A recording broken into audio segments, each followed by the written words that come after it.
¿Alguna vez has sentido que algo no está bien en tu hogar? Ruidos extraños en la noche, sombras que se mueven en los rincones o una sensación de temor inexplicable cada vez que cruzas la puerta. Quizás has notado que las discusiones aumentan sin motivo aparente o que la paz de tu hogar ha desaparecido. Si te has identificado con alguna de estas situaciones, podría ser señal de una influencia espiritual negativa en tu casa. La Biblia nos advierte que nuestra lucha no es contra carne y sangre, sino contra huestes espirituales de maldad que buscan robar la paz y la bendición de nuestros hogares, en Efesios capítulo 6, versículo 12. Pero no tienes por qué vivir en miedo. Hoy te revelaremos las 3 señales más comunes que indican que tu casa necesita liberación, y lo más importante, cómo puedes tomar autoridad en el nombre de Cristo para restaurar la paz en tu hogar. Prepárate para descubrir cómo detectar estas influencias malignas y aprender las herramientas bíblicas para combatirlas. No te vayas, porque esta información podría transformar tu vida y la de tu familia. Es hora de reclamar tu hogar para Dios. Había una vez una familia que se mudó a una nueva casa con la esperanza de comenzar una nueva vida. Sin embargo, pronto comenzaron a notar cosas extrañas, ruidos inexplicables en la noche, sombras que se movían en los rincones oscuros y una sensación de opresión que se hacía más intensa cada día. Las discusiones entre ellos aumentaban sin razón aparente y la paz parecía haber abandonado su hogar. Lo que no sabían era que, sin darse cuenta, habían entrado en un lugar donde puertas espirituales habían sido abiertas en el pasado. La Biblia nos advierte sobre la realidad del mundo espiritual.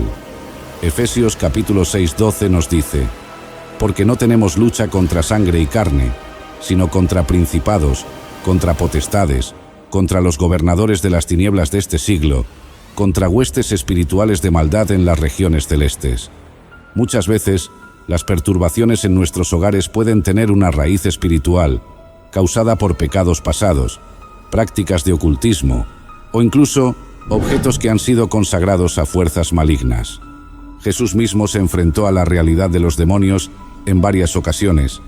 En Marcos capítulo 5, vemos cómo un hombre poseído por una legión de demonios vivía entre tumbas, atormentado día y noche. Cuando Jesús llegó a Gadara, los demonios le rogaron que no los echara fuera de la región, demostrando que estas entidades son territoriales y buscan dominar lugares específicos. De la misma manera, hay hogares en los que la presencia de espíritus malignos puede sentirse de manera tangible. Para saber si tu hogar necesita liberación, hay 3 señales claras que debes identificar. La primera es la presencia de manifestaciones sobrenaturales, como ruidos inexplicables, sombras que se mueven sin causa aparente o sensaciones de miedo irracional. La segunda señal es la falta de paz en el hogar, discusiones constantes, enfermedades inexplicables y una atmósfera de tensión que no se disipa fácilmente. La tercera señal es la presencia de insomnio, pesadillas recurrentes o una sensación de opresión al intentar orar o leer la Biblia. Cuando una familia experimenta estas señales, es crucial examinar el pasado de la casa y los objetos dentro de ella. Muchas veces, los demonios encuentran acceso a través de prácticas como la brujería, la idolatría, la presencia de amuletos o incluso por pecados no confesados. En Hechos capítulo 19 se menciona que los creyentes en Éfeso, al convertirse a Cristo, quemaron sus libros de magia, mostrando la importancia de deshacerse de cualquier objeto que pueda ser un punto de contacto con las tinieblas. Si has identificado alguna de estas señales en tu hogar, no debes temer, porque en Cristo Jesús tenemos la autoridad para echar fuera toda obra del enemigo. La clave para la liberación comienza con la entrega total a Dios. Santiago, capítulo 4:7, nos dice: someteos pues a Dios, resistid al diablo, y huirá de vosotros. Es crucial asegurarnos de que Cristo es el Señor de nuestras vidas y de nuestra casa. El siguiente paso es la oración de liberación. Con autoridad en el nombre de Jesús, debemos reprender toda presencia maligna y ordenar que se marche. Jesús dijo en Marcos capítulo 16:17: en mi nombre echarán fuera demonios. Además, llenar nuestro hogar con la palabra de Dios, alabanza y oración constante es esencial para mantenerlo libre de la influencia del enemigo. La familia que mencionamos al principio de esta historia después de meses de luchar con los extraños sucesos en su hogar, buscó la guía de un pastor. Este les enseñó a orar fervientemente, a consagrar su casa a Dios y a deshacerse de cualquier objeto que pudiera estar atrayendo la presencia maligna. Con el tiempo, la paz volvió a su hogar y experimentaron la libertad que solo Cristo puede dar. Un aspecto fundamental de la liberación espiritual es mantener la santidad en el hogar. La Biblia nos advierte en Mateo capítulo 12, versículos 43 al 45, que cuando un espíritu inmundo sale de una persona o lugar, vuelve con otros 7 peores si encuentra el lugar desocupado. Por lo tanto, es vital no solo limpiar la casa, sino llenarla con la presencia de Dios a través de la oración diaria, la lectura de la Biblia y la adoración constante. Otro paso importante es romper con cualquier maldición generacional que pueda estar afectando el hogar. En Éxodo 25, Dios advierte que las iniquidades de los padres pueden pasar a los hijos hasta la 3ª y 4ª generación. La liberación requiere arrepentimiento genuino, declaración de la palabra de Dios sobre la familia y la decisión firme de vivir en santidad. Al llenar nuestro hogar con la presencia de Dios, debemos asegurarnos de eliminar cualquier objeto que pueda estar sirviendo como un punto de contacto con el mundo espiritual de las tinieblas. Objetos como amuletos, talismanes, imágenes relacionadas con prácticas ocultistas o libros de esoterismo deben ser desechados.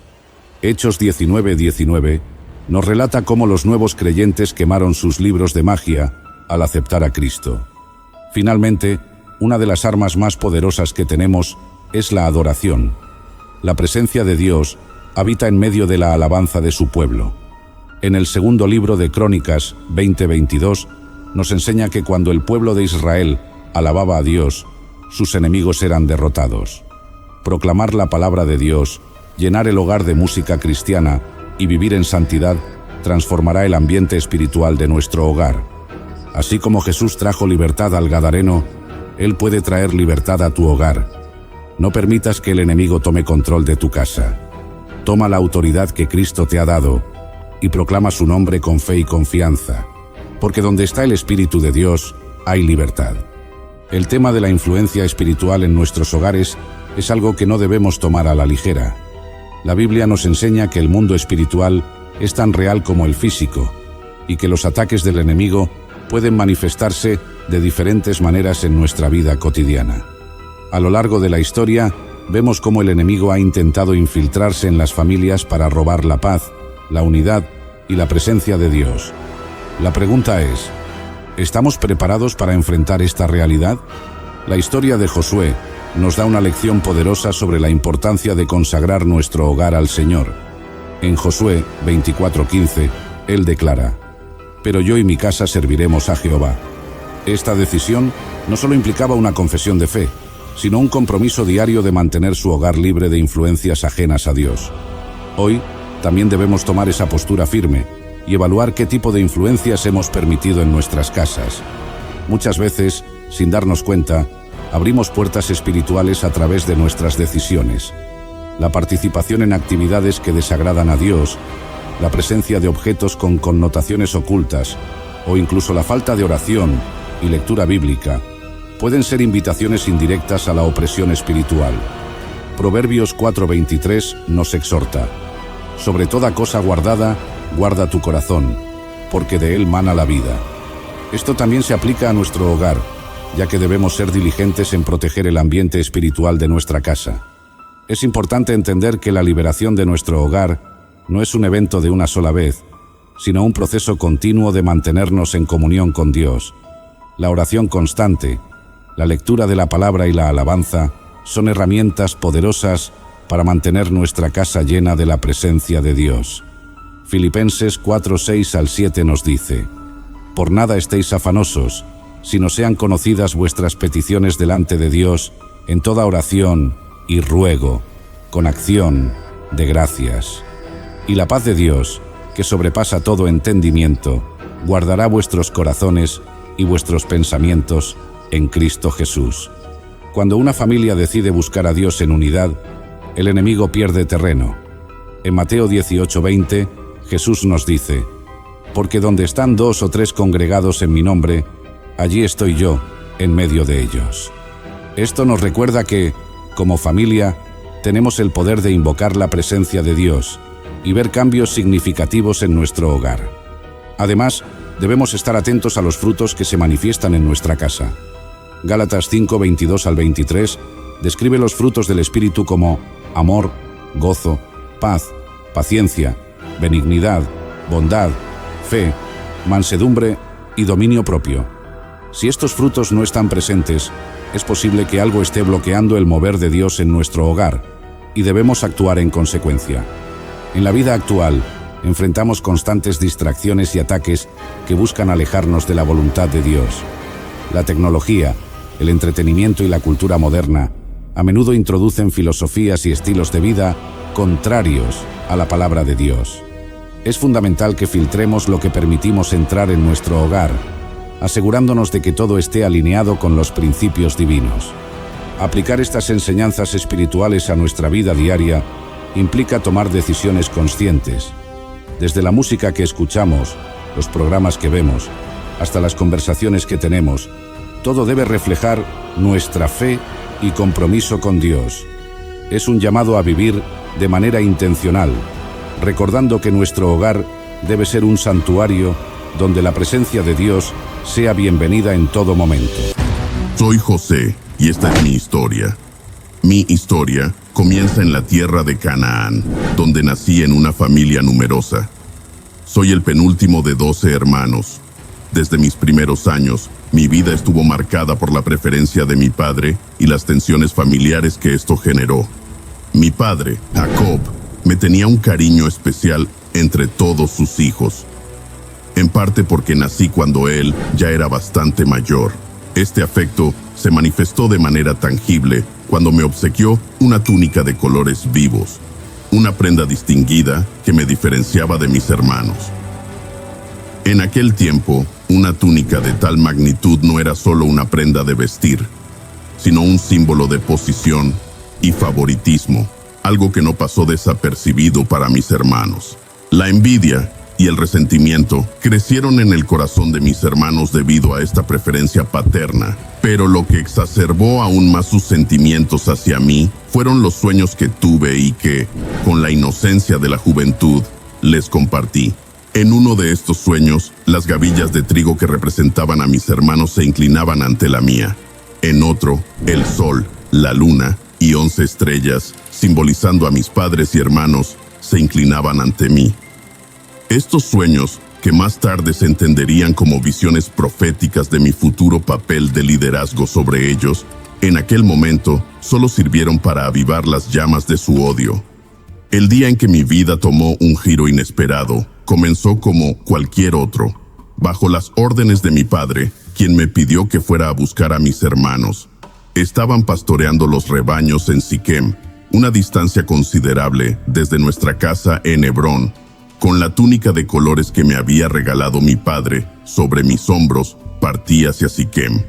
Sin embargo, al llegar, me informaron de que mis hermanos habían llevado los rebaños a Dotán, así que continué mi viaje hacia Dotán. Al verme acercar desde la distancia, mis hermanos inmediatamente reconocieron la túnica colorida que llevaba. Antes de que pudiera acercarme, comenzaron a conspirar contra mí. Consumidos por el resentimiento y la envidia, vieron esta oportunidad como el momento perfecto para deshacerse de mí. Ahí viene ese soñador, dijeron, con desdén y malicia en sus voces. La idea inicial de algunos fue matarme y deshacerse de mi cuerpo en uno de los pozos secos que salpicaban el desierto, diciendo luego a nuestro padre que un animal feroz me había devorado. Sin embargo, Rubén, el mayor de mis hermanos, intervino con una propuesta diferente. Sugirió que, en lugar de matarme, simplemente me arrojaran a uno de los pozos vacíos, con la intención secreta de rescatarme más tarde y devolverme a mi padre. Confiando en su juicio, mis hermanos accedieron, y cuando llegué, me despojaron de mi túnica de colores y me arrojaron al pozo, que estaba vacío y sin agua. Mientras yacía en el fondo del pozo, mis hermanos se sentaron a comer, aparentemente indiferentes a mi destino. Fue entonces cuando divisaron una caravana de ismaelitas que venía de Galaad con camellos cargados de especias, bálsamo y mirra, de camino a Egipto para comerciar. Judá, otro de mis hermanos, propuso entonces una idea que cambiaría mi destino para siempre. En lugar de dejarme morir o matarme, él sugirió venderme a los ismaelitas. De esta manera, no tendrían que derramar mi sangre directamente y, al mismo tiempo, se beneficiarían de la situación. Mis hermanos estuvieron de acuerdo con este plan. Así, por 20 piezas de plata, fui sacado del pozo y entregado a los ismaelitas, quienes me llevaron a Egipto como esclavo. Mis hermanos, mientras tanto, tomaron mi túnica de colores, la mancharon con la sangre de un cabrito y la llevaron a mi padre, haciéndole creer que había sido devorado por una bestia feroz. Mi papá quedó inconsolable, creyendo que había perdido a su hijo predilecto para siempre. La reacción de mi padre ante la noticia de mi supuesta muerte fue de un dolor y una tristeza inmensurables. Mis hermanos regresaron a casa con mi túnica de colores, la cual habían manchado intencionalmente con la sangre de un cabrito, para hacer creer a mi padre que había sido devorado por una fiera. Al presentarle la túnica, le preguntaron con fingida inocencia si la reconocía.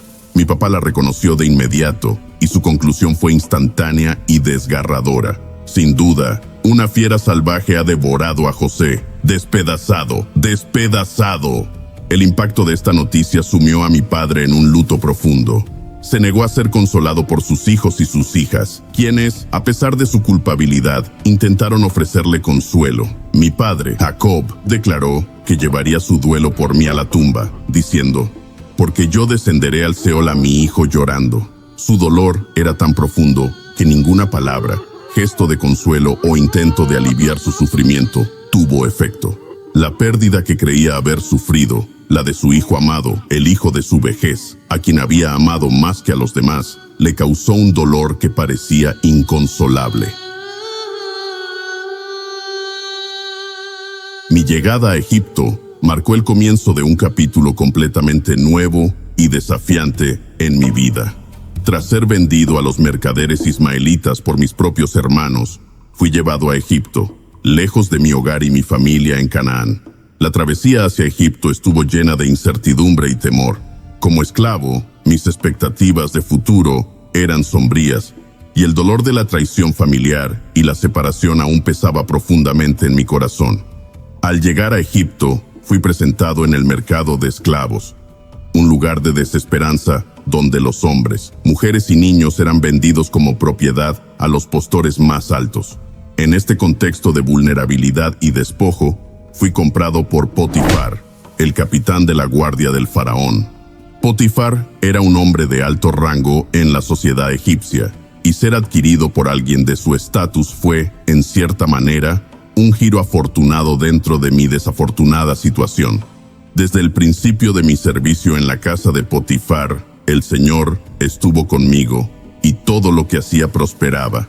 Mi diligencia, lealtad y habilidades no pasaron desapercibidas para Potifar, quien pronto reconoció mi valor como administrador y ser humano. A medida que ganaba su confianza, me fue encomendada más responsabilidad, hasta que finalmente fui puesto a cargo de toda su casa. Bajo mi administración, la casa de Potifar prosperó y el Señor bendijo los bienes del egipcio por mi causa. A medida que ascendía en responsabilidad y estima en la casa de Potifar, debido a mi diligencia y la bendición evidente del Señor en todo lo que hacía, me encontré enfrentando una tentación inesperada y peligrosa. La esposa de Potifar comenzó a fijarse en mí. Era evidente que poseía una belleza y un encanto que, junto con su posición de poder, la hacían una figura imponente. Con el tiempo, su interés en mí se convirtió en deseo, y ella no tardó en actuar sobre este deseo.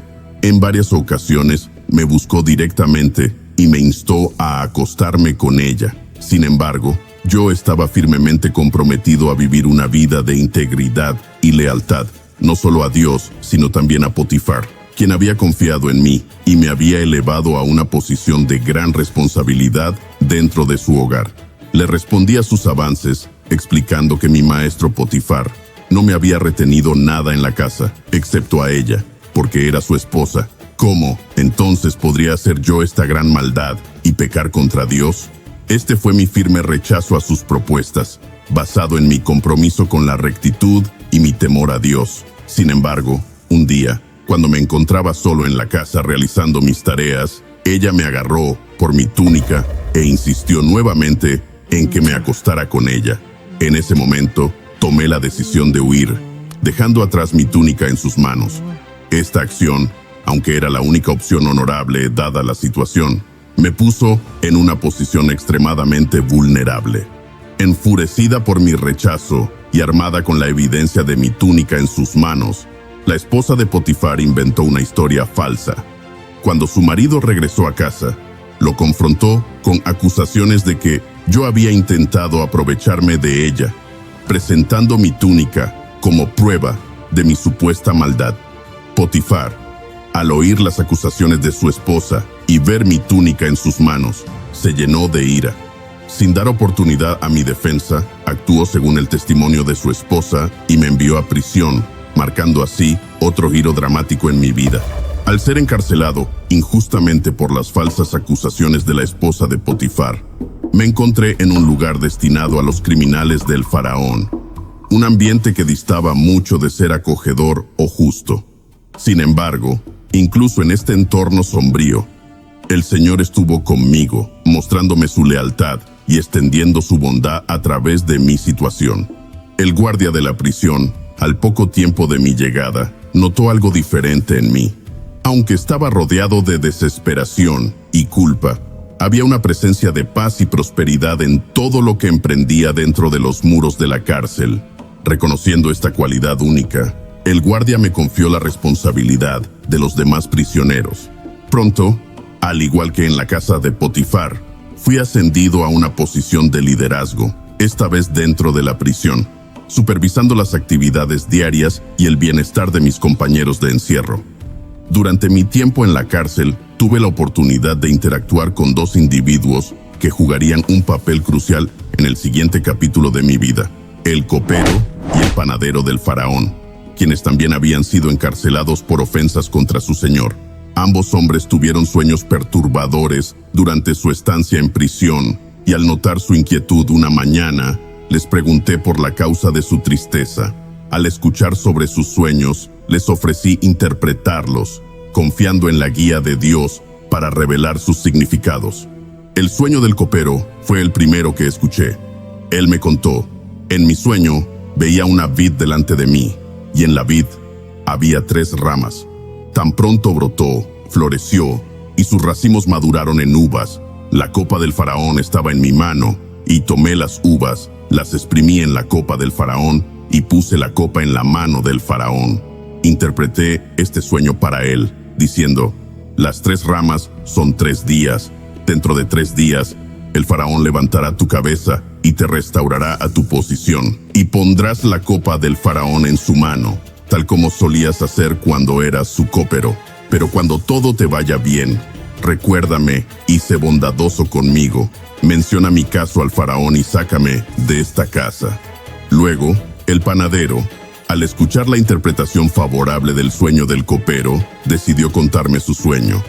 En mi sueño, había 3 canastas de pan blanco sobre mi cabeza, y en la canasta más alta, había toda clase de alimentos para el faraón, obra de panadero, pero las aves comían de la canasta sobre mi cabeza.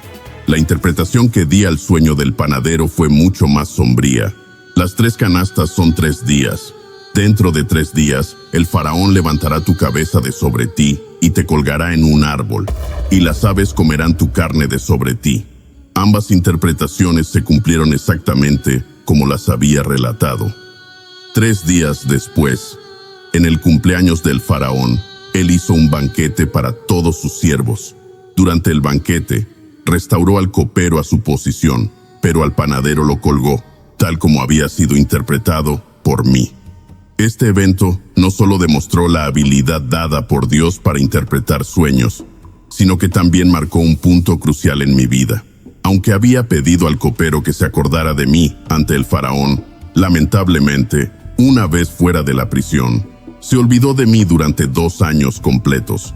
No fue hasta que el faraón tuvo sus propios sueños perturbadores y ningún sabio en Egipto pudo interpretarlos, que el copero finalmente recordó mi habilidad y mencionó mi nombre al faraón.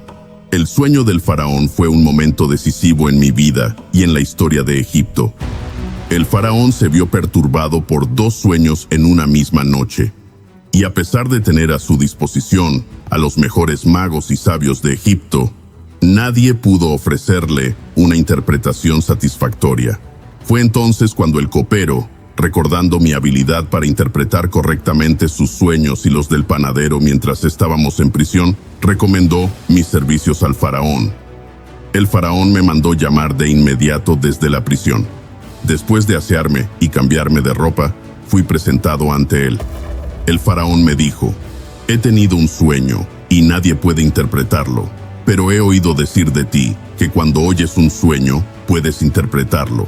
Respondí que no era en mí, sino que Dios daría al faraón una respuesta de paz. El faraón entonces procedió a contarme sus sueños. El primero era sobre 7 vacas gordas y hermosas que salían del río Nilo, seguidas por 7 vacas flacas y feas que devoraban a las 7 vacas gordas. El segundo sueño era similar: 7 espigas llenas y buenas crecían en una sola caña, seguidas por 7 espigas delgadas y quemadas por el viento del este, que devoraban a las 7 espigas llenas. Interpreté los sueños del faraón, diciéndole que ambos sueños eran en realidad el mismo, y que Dios le estaba revelando lo que estaba a punto de hacer. Las 7 vacas gordas y las 7 espigas llenas representaban 7 años de gran abundancia, que vendrían sobre toda la tierra de Egipto. Sin embargo, estos serían seguidos por 7 años de hambre tan severos que la abundancia sería olvidada en la tierra, y el hambre consumiría la tierra. La duplicación de los sueños significaba que el asunto estaba firmemente decidido por Dios, y que Dios lo haría prontamente. Además de interpretar los sueños, aconsejé al faraón sobre cómo manejar la situación. Nombrar a un hombre discreto y sabio para gobernar sobre Egipto y designar supervisores para recolectar la 5ª parte de la cosecha de Egipto durante los 7 años de abundancia. Este grano debería almacenarse en las ciudades y guardarse para los 7 años de hambre, asegurando así la supervivencia de Egipto durante los años difíciles por venir. El faraón y sus siervos quedaron impresionados por la interpretación y el consejo. Viendo la sabiduría que Dios me había dado, el faraón dijo: ¿podemos encontrar a otro hombre como este, en quien esté el Espíritu de Dios? Así, fui nombrado por el faraón como gobernador sobre toda la tierra de Egipto, encargado de implementar el plan para salvar a Egipto y a las regiones circundantes de la inminente hambruna. Fue un ascenso extraordinario, de prisionero a gobernador, todo debido a la providencia divina y la interpretación de los sueños. Convertirme en gobernador de Egipto fue un cambio drástico y providencial en mi vida. Después de interpretar los sueños del faraón y ofrecerle un plan para enfrentar los años venideros de abundancia, seguidos por años de hambre, el faraón decidió ponerme a cargo de todo Egipto. Mi ascenso desde una posición de esclavitud y encarcelamiento hasta convertirme en la segunda autoridad más alta en Egipto fue un testimonio del poder y la providencia divina. El faraón me otorgó su anillo de sello, una vestimenta de lino fino y un collar de oro, símbolos de mi autoridad y posición. Además, me asignó un carro como el segundo después de él y me dio un nuevo nombre egipcio que fue Safenat Panea, que significa Dios habla, Él vive, o el revelador de secretos. También me fue dada una esposa, Asenat, hija de Potífera, sacerdote de On, lo que solidificó mi posición e integración en la sociedad egipcia. El plan que implementé para salvar a Egipto y las regiones circundantes de la hambruna fue meticuloso y se basó en la previsión divina revelada en los sueños del faraón. Durante los 7 años de gran abundancia, tomé medidas para recoger todo el excedente de alimentos. Establecí supervisores y trabajadores para recolectar la 5ª parte de la cosecha de todo Egipto durante estos años. Este grano fue almacenado en ciudades seleccionadas y guardado cuidadosamente bajo mi supervisión. Cada ciudad almacenaba el grano de los campos circundantes, asegurando así una distribución equitativa y eficiente de los recursos para los años venideros. Cuando comenzaron los 7 años de hambre, como había sido predicho, Egipto estaba preparado. La hambruna afectó no solo a Egipto, sino también a las regiones circundantes. Sin embargo, gracias a la acumulación de granos durante los años de abundancia, Egipto se convirtió en el centro de distribución de alimentos. Abrí los almacenes y vendí grano a los egipcios y a las personas de otras tierras que venían a Egipto para comprar alimentos y sobrevivir a la hambruna. La primera reunión con mis hermanos fue un momento cargado de emociones y significado profundo, aunque ellos no me reconocieron al principio. Años después de haberme vendido como esclavo, la hambruna los obligó a bajar a Egipto en busca de alimento, ya que Egipto había almacenado grano durante los 7 años de abundancia. Cuando mis hermanos llegaron, se presentaron ante mí, pues yo era el gobernador a cargo de vender el grano. Se postraron con sus rostros en tierra, cumpliendo sin saberlo el sueño que había tenido muchos años atrás, en el que sus gavillas se inclinaban ante la mía. Aunque reconocí a mis hermanos inmediatamente, decidí no revelar mi identidad. En cambio, opté por ponerlos a prueba para ver si su carácter había cambiado desde aquellos días en Canaán. Los acusé de ser espías que venían a ver la desnudez de la tierra, una acusación que negaron vehementemente, afirmando ser hijos de un hombre en Canaán, que eran honestos y que uno de sus hermanos ya no estaba con ellos, refiriéndose a mí sin saberlo. Para probar su honestidad, les dije que enviaran a uno de ellos a traer a su hermano menor, Benjamín, asegurándoles que sería la única manera de verificar su historia y no ser considerados espías. Mantuve a Simeón como rehén y permití que los demás regresaran a casa con grano para sus familias, pero con la condición de que regresaran con Benjamín. Secretamente, hice que el dinero con el que pagaron el grano fuera devuelto en sus sacos, lo que añadió una capa adicional de confusión y temor cuando lo descubrieron en su camino de regreso.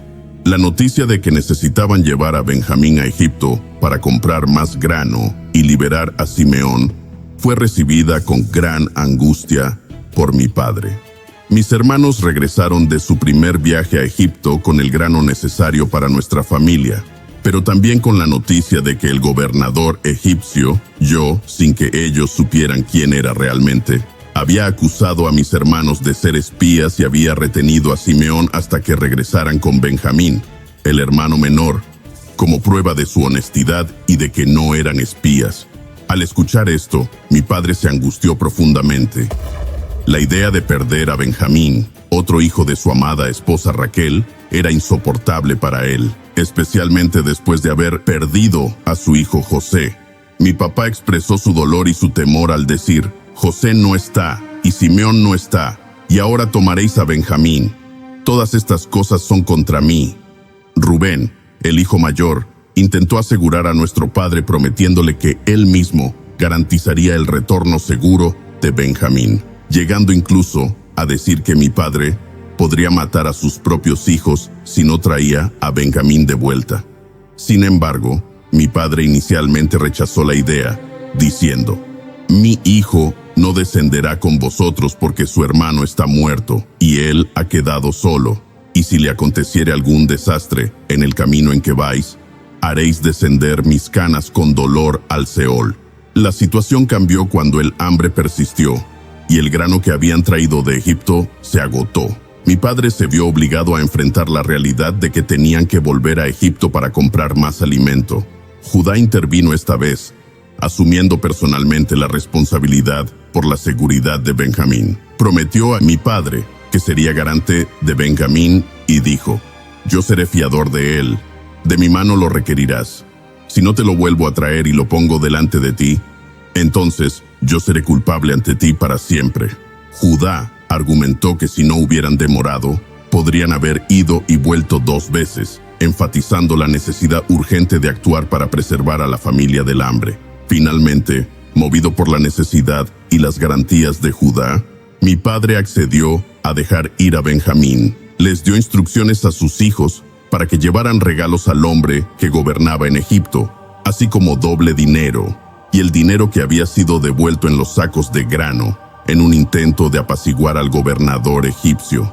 Mi papá, resignado pero aún temeroso, encomendó a sus hijos y a Benjamín a la misericordia divina, diciendo: «Y el Dios Todopoderoso os dé misericordia delante del hombre, para que os deje volver a vuestro otro hermano y a Benjamín. Y yo, si he de ser privado de mis hijos, sea privado». Esta decisión de enviar a Benjamín con sus hermanos a Egipto fue un momento de fe y desesperación para mi padre, quien tuvo que confiar en la protección divina y en las promesas de sus hijos mayores para la seguridad de su hijo menor. Este acto de fe, aunque lleno de temor, sería crucial para la eventual reunificación y restauración de toda nuestra familia. Cuando mis hermanos regresaron a Egipto con Benjamín, tal como había ordenado, me enfrenté a un momento lleno de emociones profundamente contradictorias. Al ver a Benjamín con ellos, mi propio hermano, por parte de madre, el único de mis hermanos que no había participado en mi venta como esclavo, mi corazón se llenó de una mezcla de alegría, alivio y una profunda nostalgia. Ordené a mi mayordomo que llevara a los hombres a mi casa, preparara un banquete y sacrificara animales, pues iban a comer conmigo al mediodía. A pesar de su obediencia, mis hermanos estaban aterrados al ser llevados a mi casa, temiendo que serían castigados por el dinero que había sido devuelto en sus sacos durante su primer viaje. Se acercaron al mayordomo de mi casa para explicar la situación del dinero devuelto, intentando así aliviar cualquier malentendido antes de que se presentaran ante mí. El mayordomo les aseguró que su Dios y el Dios de su padre les había dado un tesoro en sus sacos, y luego trajo a Simeón, quien había estado detenido, para reunirse con ellos. Cuando llegó el momento del banquete, mis hermanos se presentaron ante mí. Se postraron en tierra delante de mí, cumpliendo una vez más el sueño que había tenido años antes. Les pregunté por el bienestar de su padre, mi padre también, y específicamente por Benjamín, expresando un interés particular por él. Al ver a Benjamín, mis emociones me sobrepasaron y tuve que retirarme a una habitación privada para llorar. Después de recomponerme, regresé para participar en el banquete con ellos. Durante el banquete, dispuse que se sirvieran las porciones de comida de manera que la porción de Benjamín fuera 5 veces mayor que la de cualquiera de los otros, una señal de distinción y favor especial hacia él. Observé sus reacciones y cómo interactuaban entre ellos, buscando señales de arrepentimiento, celos o cualquier otra emoción que pudiera indicar si habían cambiado desde el día en que me vendieron. Sin embargo, el verdadero test de sus corazones aún estaba por venir. Decidí hacer una última prueba para determinar la sinceridad de su arrepentimiento y su amor por su padre y por Benjamín. Instruí a mi mayordomo que llenara sus sacos de grano, devolviera a cada hombre su dinero en su saco y colocara mi copa de plata en el saco de Benjamín. Después de asegurarme de que sus sacos estuvieran llenos de grano y que el dinero de cada uno fuera devuelto en su saco, instruí a mi mayordomo que colocara además mi copa de plata, la copa que usaba para beber y también para adivinar, en el saco de Benjamín. Esta acción estaba destinada a crear una situación que revelaría la verdadera naturaleza de sus corazones y su lealtad hacia Benjamín y nuestro padre. Al amanecer, cuando mis hermanos partieron con sus sacos cargados, no habían llegado lejos de la ciudad cuando envié a mis siervos tras ellos con la acusación de robo. Los siervos alcanzaron a mis hermanos y les expresaron mi acusación. ¿Por qué habéis pagado mal por bien? ¿Por qué habéis robado mi copa de plata, la que bebe mi señor y por la cual él adivina? Mis hermanos, seguros de su inocencia, respondieron con confianza, incluso ofreciendo que aquel de ellos en cuyo saco se encontrara la copa sería muerto y los demás se convertirían en esclavos de mi señor. La búsqueda comenzó con el mayor y terminó con el menor, y la copa fue hallada en el saco de Benjamín. Este descubrimiento los dejó atónitos y desolados. Rasgaron sus vestiduras en señal de luto y regresaron todos a la ciudad, a mi presencia, postrándose ante mí en tierra. Judá, quien había garantizado personalmente el retorno seguro de Benjamín a mi papá, tomó la palabra. Se acercó y ofreció un discurso emocionante y elocuente, explicando la situación de nuestro padre, su apego especial a Benjamín y cómo la pérdida de Benjamín podría llevar a mi padre a la muerte por el dolor. Judá se ofreció a sí mismo como esclavo en lugar de Benjamín, para que el joven pudiera regresar con nuestro padre, demostrando un acto de sacrificio y amor fraternal que contrastaba marcadamente con la actitud que habían tenido hacia mí años atrás. Después de escuchar el apasionado discurso de Judá, en el que se ofreció a sí mismo como esclavo en lugar de Benjamín para proteger a nuestro padre del dolor, no pude contenerme más. La lealtad, el sacrificio y el amor evidente en sus palabras me hicieron ver cuánto habían cambiado desde aquellos días en Canaán, cuando me vendieron como esclavo. Ordené a todos mis sirvientes que salieran de la habitación, dejándome solo con mis hermanos. Era importante para mí que este momento fuera privado, un asunto familiar que requería intimidad. Entonces, me encontré cara a cara con mis hermanos, los mismos que habían conspirado contra mí tantos años atrás, pero ahora mostraban un carácter y una madurez completamente transformados. Lleno de emoción, me resultó imposible contener las lágrimas. Lloré tan fuerte que mis sirvientes y la casa del faraón escucharon mi llanto, aunque no estaban presentes en la habitación. A través de mis lágrimas, les dije a mis hermanos: «Yo soy José, ¿vive aún mi padre?». Mis hermanos estaban tan atónitos que no podían responder. La sorpresa y el miedo los paralizaron, temiendo por las consecuencias de sus acciones pasadas, ahora que estaba claro que el gobernador de Egipto era su propio hermano a quien habían maltratado. Para aliviar rápidamente sus miedos y demostrar mi sincero perdón, les dije: «Ahora pues, no os entristezcáis, ni os pese haberme vendido acá, porque para preservación de vida me envió Dios delante de vosotros. Dios me envió delante de vosotros para preservarlos y darles posteridad en la tierra, y para salvar vuestras vidas por medio de una gran liberación. Así que no fuisteis vosotros los que me enviasteis acá, sino Dios». Les hice ver que, a pesar de las circunstancias adversas y los años de separación y dolor, había un propósito divino mayor en juego, que todo había sido parte de un plan para salvar vidas durante la hambruna. Al reconocerme, el shock inicial de mis hermanos dio paso a un torrente de emociones. La sala se llenó de lágrimas, abrazos y expresiones de asombro, alivio y felicidad. Este acto de perdón y reconciliación simbolizó la superación de nuestro pasado turbulento. Especialmente emotivo fue el encuentro con Benjamín, mi hermano más joven, a quien no había visto desde que era un niño. Nuestro abrazo fue un momento de profunda conexión fraternal, marcado por lágrimas compartidas. Benjamín y yo, vinculados no solo por nuestro padre, sino también por ser los únicos hijos de Raquel, sentimos una alegría inmensa al reunirnos. La intensidad de nuestras emociones indicaba cuán profundo era el vínculo que la separación no había podido erosionar. Después de este emotivo reencuentro, les instruí a mis hermanos que regresaran rápidamente a Canaán para traer a nuestro padre a Egipto junto con sus familias y posesiones. Les di carros, como había ordenado el faraón, para transportar a los niños y a las mujeres, y les proporcioné provisiones para el viaje.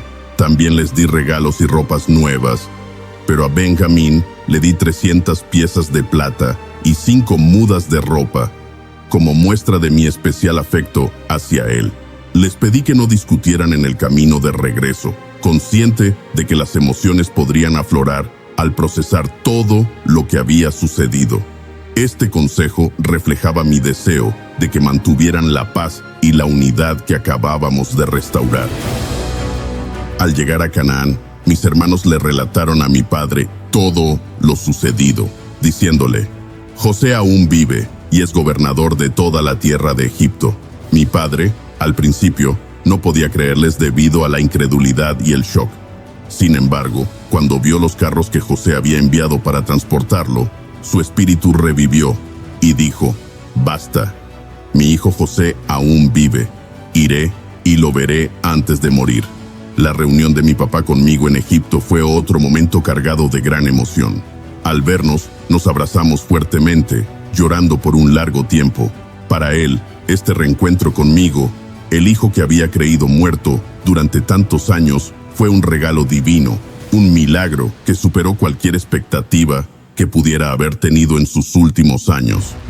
Bajo la protección y provisión de mi posición en Egipto, mi familia se estableció en la región de Gosén, una de las mejores partes del país, donde pudieron vivir y prosperar. El faraón acogió calurosamente a mi familia, ofreciéndoles las mejores tierras de Egipto y encargándoles el cuidado de sus rebaños. Este nuevo comienzo representó no solo la supervivencia de nuestra familia durante un tiempo de hambruna generalizada, sino también la realización de las promesas divinas hechas a Abraham, Isaac y Jacob sobre la multiplicación y bendición de sus descendientes. Así, lo que comenzó como una historia de traición y sufrimiento se transformó en una de redención y restauración, demostrando el poder del perdón y la soberanía de Dios en orquestar los eventos de nuestras vidas para cumplir sus propósitos más grandes. Dios bendiga a todos por ver este video. Si les gustó y quieren ver más, suscríbanse al canal, comenten sus ideas e impresiones y no olviden dar ese maravilloso like. Bendiciones para todos.